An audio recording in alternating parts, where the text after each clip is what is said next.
Olá, seja bem-vindo aqui ao meu mini escritório, que é onde eu passei meus últimos 2 meses elaborando, o programa de maestria emocional, onde eu estarei disponibilizando em breve educação emocional de qualidade para você que quiser se aventurar, nesse campo do autoconhecimento e também de um conhecimento melhor das suas emoções e como lidar melhor com elas. Okay? Meu nome é Rafael Campanholo e neste vídeo eu vou falar com você sobre mindfulness, ansiedade e depressão e como você pode utilizar a prática do mindfulness para sair ou atravessar melhor desses estados ansiosos ou estados depressivos. De acordo com o Mindful Research Center, pratiquei bastante para falar isso, em inglês. A definição que eles têm de mindfulness, que é uma definição que eu gosto muito, é a arte de prestar atenção com curiosidade, abertura e disposição para aceitar a realidade como ela é. O que significa isso? Significa simplesmente você criar a habilidade e a capacidade de observar de forma direta sua realidade interna e sua realidade externa, se liberando de preconceitos, paradigmas e crenças limitantes, julgamentos, pensamentos negativos que muitas vezes estão no automático dentro da sua cabeça e que disparam estados ansiosos ou depressivos. Então, com a prática do mindfulness, que são na verdade uma série, são práticas de meditação, tá? Muitas delas são milenares, e são indicadas inclusive pelas filosofias orientais, onde é mais comum você encontrar esse tipo de prática. Elas não são, na verdade, nenhuma novidade. É apenas uma prática de você estar presente, muitas vezes estar presente, por exemplo, tomando um espaço de tempo para estar observando sua respiração, ou observando seus pensamentos ou emoções. Então, como isso apoia você a superar a ansiedade e depressão. À medida que você pratica estar presente, você consegue desconectar padrões de pensamentos que estão disparando esses estados ansiosos ou depressivos. É altamente provável que você já tenha escutado em palestras ou vídeos ou treinamentos de autoajuda ou autoconhecimento, onde as pessoas associam constantemente a ansiedade a eventos futuros e a depressão a eventos passados. Existe um pouco de engano em relação a isso. A verdade é que hoje nós sabemos que não necessariamente esses estados estão associados absolutamente a um futuro ou ao passado. A ansiedade pode sim estar relacionada a eventos passados e futuros. Na verdade, nosso cérebro muitas vezes constrói realidades que não necessariamente são verdadeiras. Muitas vezes as coisas que nós acreditamos que vivenciamos no passado se transformam dentro de nós, criando memórias muitas vezes que não correspondem à realidade do que realmente aconteceu. Assim como o que nós imaginamos que vai acontecer no futuro não necessariamente vai acontecer. Ainda assim, seu corpo experimenta isso como uma realidade. E isso pode trazer uma série de transtornos, prejuízos ou sensações de angústia e mal-estar. Então, a ansiedade, normalmente, nós definimos, dentro do campo da psicologia, como esse estado de incômodo, ou estado que pode causado por uma reação fisiológica de estresse, que muitas vezes é percebido como angústia, apreensão, medo, insegurança e que gera esse mal-estar, mas não necessariamente nós conseguimos associar esses estados com um evento específico ou objeto específico que causa ansiedade. Isso é muito comum, por exemplo, na TAG, que é o transtorno de ansiedade generalizada. Muitas pessoas que sofrem com a ansiedade generalizada não conseguem associar isso a um evento ou objeto específico. Muitas vezes a causa da sua ansiedade pode estar relacionada a eventos que aconteceram na sua infância ou talvez na sua pré-adolescência ou em qualquer momento da sua vida que gerou um estado de ansiedade e ficou esquecido. Esquecido aonde? No seu inconsciente ou no seu subconsciente. Então muitas vezes você não consegue relacionar com algo e isso aumenta a angústia, porque você não consegue entender o porquê você experimenta essas coisas. Porém, o fato de você não lembrar não significa que você não possa começar a tratar ou aprender a controlar esses estados.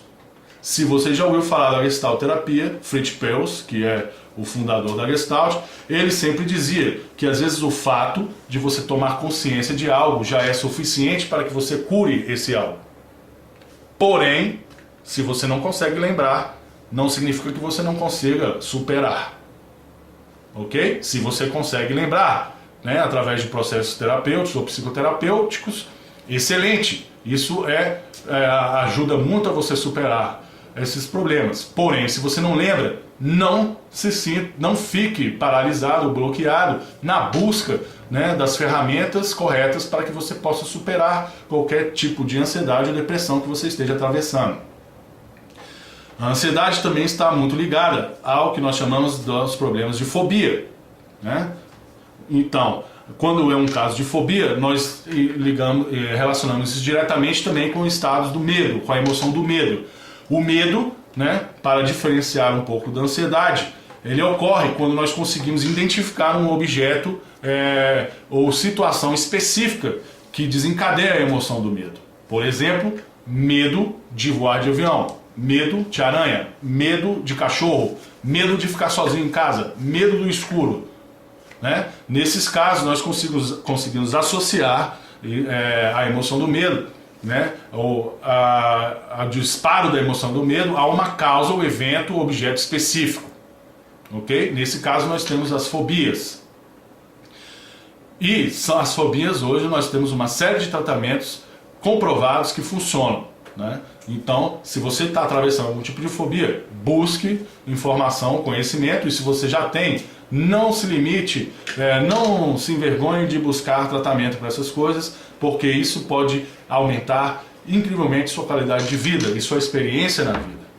Tá? Outras pessoas sofrem do que nós chamamos de fobia social e muitas vezes elas passam a se isolar, se limitam, né? Não se expressam como gostariam, muitas vezes perdem sua própria autenticidade ao se relacionar com as outras pessoas por causa dessa fobia social. Então aí nós conseguimos relacionar facilmente a ansiedade em relação aos eventos futuros. Por exemplo, se você amanhã tem que fazer uma apresentação para uma plateia, para um público, então o que muitas vezes acontece? Esse é um caso clássico, certo? De fobias relacionadas a fobias sociais, onde a pessoa passa a experimentar ansiedade porque vai se apresentar diante de um grupo de pessoas. Como que isso acontece? Um dia anterior, sua mente começa a funcionar e começa a falar para você: meu Deus, e aí? E se amanhã eu chegar lá e me bloquear? E se me der o branco? E se eu não conseguir falar? E se eu esquecer o que eu vou falar? E se alguém fizer uma pergunta muito difícil e que eu não conseguir responder? Vão pensar que eu sou burro, vão pensar que eu não sou competente, vão pensar o que esse cara está fazendo aí. Certo? O que acontece então quando você dispara vê como as coisas se aceleram? Na sua mente é assim. Sua mente se acelera, seus pensamentos se aceleram e o que acontece? Disparam os mecanismos de estresse dentro do seu corpo. A adrenalina passa a correr pela sua corrente sanguínea e então você experimenta taquicardia, respiração curta, aquela respiração ansiosa, onde parece que o ar não chega, né? Sudorese, fica branco, se empalidece, né? Gela as mãos, os pés, frio na barriga. Provavelmente você já experimentou isso em diversas situações, quando você começa a fantasiar sobre o que vai acontecer no futuro. O legal sobre tudo isso é que normalmente o que acontece no futuro não tem nada a ver com aquilo que você imaginou. Portanto, quando ocorre essa desconexão com o presente, né, com aquilo que realmente está acontecendo, você pode facilmente se perder nesses pensamentos e nessas emoções que geram a ansiedade, que na verdade elas estão associadas ao quê? À insegurança. A insegurança. E a insegurança está associada ao medo. Então por isso é muito fácil a gente confundir medo com ansiedade, né, ou insegurança. Agora, como você pode utilizar isso a seu favor? Se você está experimentando um caso desse de ansiedade, o que você faz para superar ela de forma melhor? Use ela a seu favor. Use ela, por exemplo, para se preparar melhor, para estudar melhor, para praticar a sua apresentação, de forma que você se sinta cada vez mais confiante para poder se apresentar. Nesses casos, você estará utilizando a ansiedade de forma efetiva. Caso você não consiga fazer isso, porque muitas pessoas o que fazem? Ao invés de usarem ela ao favor, acabam usando ela contra. Se bloqueiam, se paralisam e acabam muitas vezes por desistirem, né, de, por exemplo, fazer uma apresentação em público por acreditarem que não são capazes de fazer isso. Então, nesses casos, a ansiedade passa a ser um limitante forte na sua vida, onde ela não está permitindo que você se expresse da forma como gostaria, ou que você não conquiste os resultados que você gostaria de conquistar. Por isso, é importante aprender a lidar com esses sentimentos, com essas emoções, com esses estados de ansiedade, para que você possa realmente usufruir e viver a vida de forma mais plena. Outro transtorno muito conhecido é o pânico, muito comum também. A síndrome do pânico acontece quando os pensamentos são disparados, muitas vezes são engatilhados, né? São gatilhos que você às vezes nem está consciente do que está acontecendo, mas disparam uma série de pensamentos que vão gerar a sensação de morte iminente, catástrofe iminente, ou de que alguma desgraça vai acontecer. Por exemplo, você de repente, como é o caso, por exemplo, de um cliente que sentiu palpitação no coração, porque sofre, por exemplo, de prolapso da válvula mitral. Isto é muito comum, tá? Esse prolapso da válvula mitral é muito mais comum do que nós pensamos. E o que acontece, o que significa isso? Muitas vezes você tem uma sensação de que o coração saiu do ritmo, certo? Ele sai do ritmo e você então vem um pensamento na hora: meu Deus, estou tendo um ataque cardíaco. Quando você pensa que está tendo um ataque cardíaco, automaticamente outros pensamentos como: vou morrer, não vou conseguir chegar a tempo ao hospital. Isso aumenta a sensação de angústia, que aumenta a taquicardia, que cria a famosa sudorese, o frio na barriga, a respiração se encurta e você então pensa realmente que está morrendo. Muitos empresários que eu conheço, principalmente em Brasília, que é onde eu vivo, passam muito tempo sofrendo com essa síndrome de pânico, porque eles estão constantemente expostos a situações de estresse, onde eles acreditam muitas vezes que não vai dar conta, né? Não vão dar conta, e passam a experimentar a síndrome do pânico e levam tempo para começar a se tratar em relação a isso. Muitas vezes eles só buscam um tratamento depois de terem sido internados 4 ou 5 vezes no hospital por acreditarem que estavam morrendo, quando na verdade eles estavam tendo uma reação ligada à síndrome do pânico. Hoje isso é perfeitamente tratável, né? Nós temos que saber essas coisas. Existem muitos preconceitos relacionados a esses tipos de transtornos e muitas vezes nós passamos anos sofrendo com essas coisas por acreditar que isso é um defeito, né, de caráter, um defeito, né, que nós temos e que muitas vezes é motivo de vergonha. Acredite em mim, muitas pessoas que estão sofrendo disso também não falam, e quando não falam, passam a esconder essas coisas, elas estão contribuindo também para manter esse tipo de preconceito que nós temos em relação a essas situações que todos nós podemos sofrer, ok? Todos nós estamos sujeitos a eventos traumatizantes, eventos que causam ansiedade, eventos que causam depressão. Por exemplo, o TEPT, ou transtorno de estresse pós-traumático, tá? Isto é muito comum também. O estresse pós-traumático ocorre quando você atravessa ou vivencia uma situação que gera um trauma dentro de você, um trauma emocional, como o quê? Violência, né? Sofrer uma violência ou uma agressão, violência sexual, abusos sexuais, violências verbais, sentir-se humilhado, né? Agressão física, né? Sequestro, um roubo, bullying, né? Hoje nós falamos cada vez mais abertamente sobre o bullying, e isto pode sim gerar uma série de estados ansiosos e depressivos na pessoa que sofre isso. Se é o seu caso, ou se você tem uma criança perto de você, ou um filho, ou um adolescente que esteja atravessando uma situação de bullying, é importantíssimo que você apoie e proteja essas pessoas para que elas superem esses estados. Pois, devido a esses estresses pós-traumáticos, né, com bullying, ou com outras coisas, por exemplo, até uma pessoa que não sofreu diretamente uma agressão, né, um acidente, por exemplo, que pode gerar também esse estresse, pós-traumático e a pessoa, a partir daí, por exemplo, sofreu um acidente de carro, não anda mais de carro, né? Mas não necessariamente aconteceu com você, pode ser que você tenha vivenciado essa situação. E isso se marca de tal forma no seu cérebro, nas suas emoções, que você não consegue superar essas situações. Então é muito importante neste caso que você busque pessoas que te apoiem nesse sentido e que possam proteger e te apoiar a sair dessas situações. Nos Estados Unidos é muito comum o estresse pós-traumático em veteranos de guerra.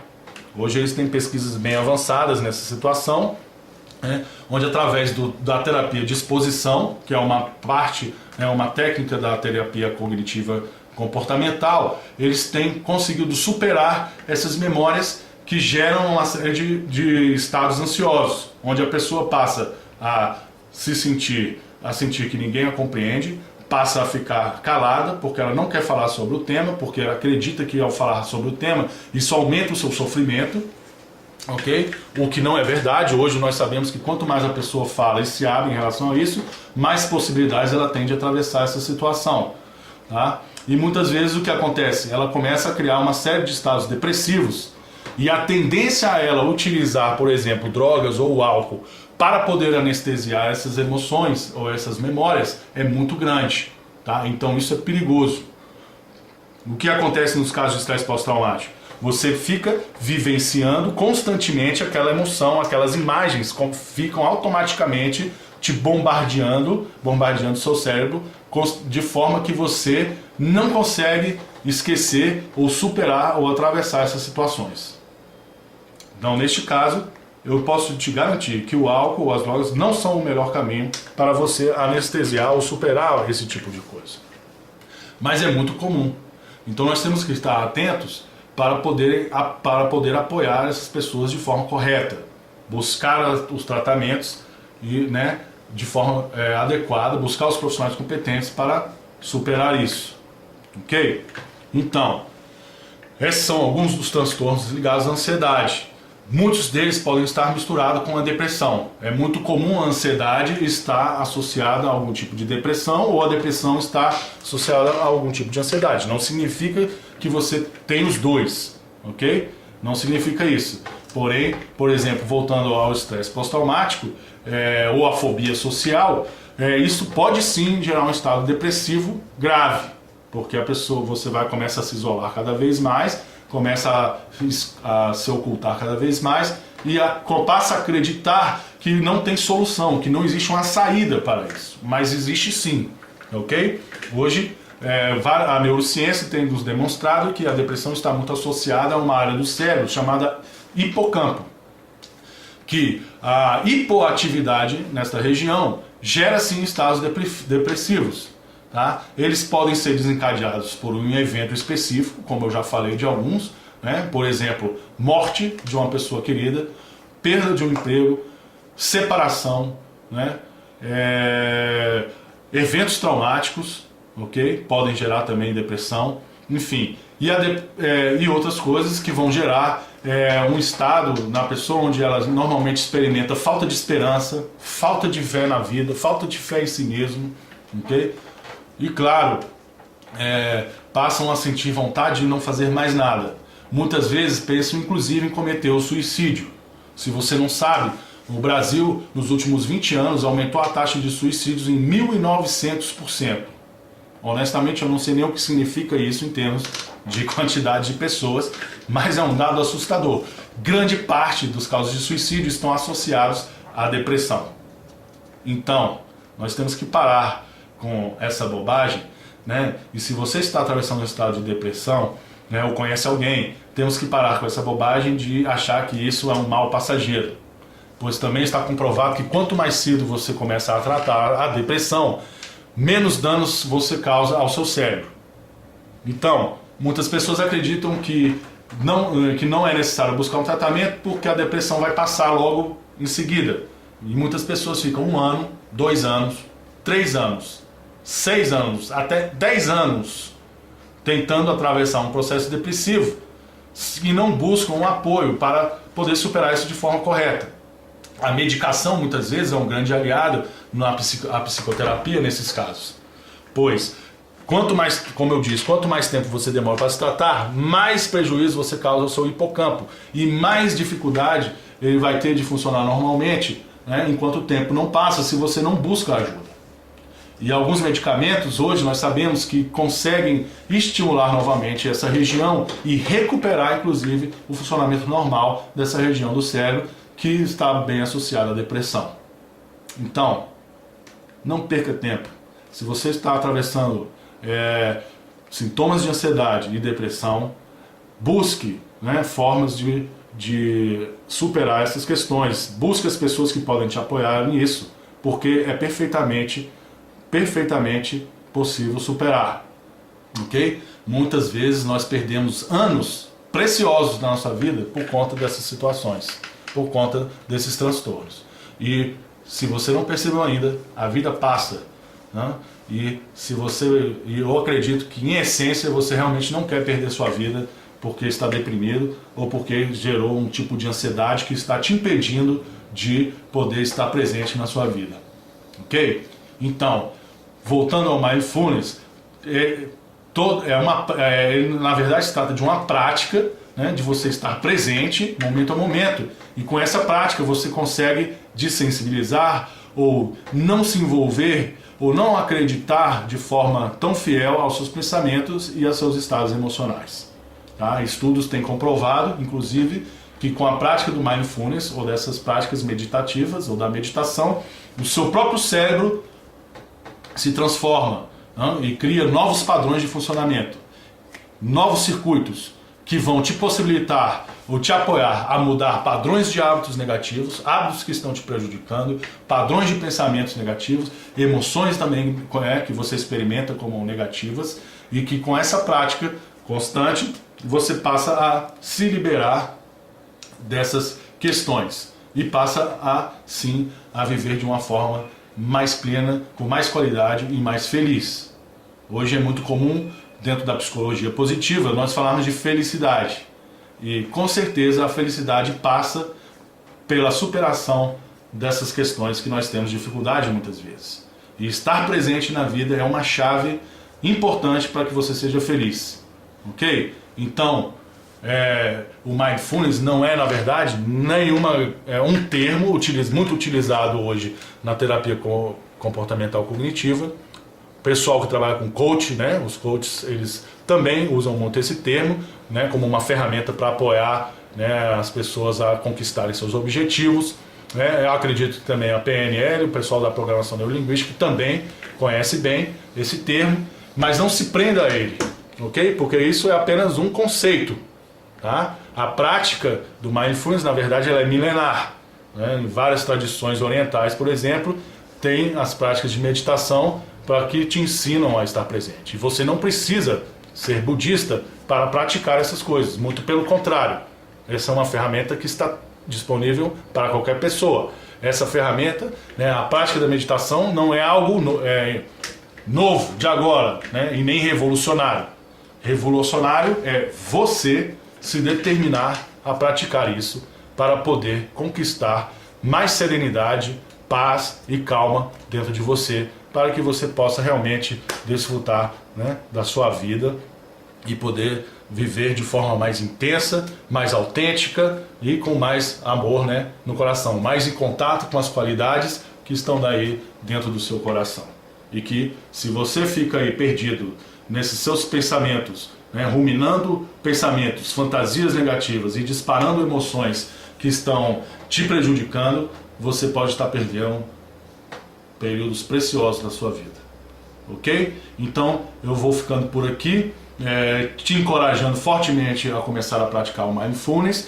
Em breve eu estarei lançando um treinamento em Mindfulness que será gratuito. Se você continuar me acompanhando aí pelas minhas publicações no YouTube, no Facebook ou na página que deve estar no ar em breve, ainda não está, mas em breve eu estarei divulgando, ok? Você vai poder estar me acompanhando e participar da forma que você quiser, tá? Você está convidado. O meu objetivo aqui é te encorajar à prática diária, ok? Não como uma solução mágica, mas sim como a partir da prática diária você possa ter as ferramentas para lidar melhor com as emoções que podem estar te prejudicando na sua vida, ok? Então, se você quiser, deixe um comentário sobre o vídeo, perguntas, críticas, opiniões, suposições, né?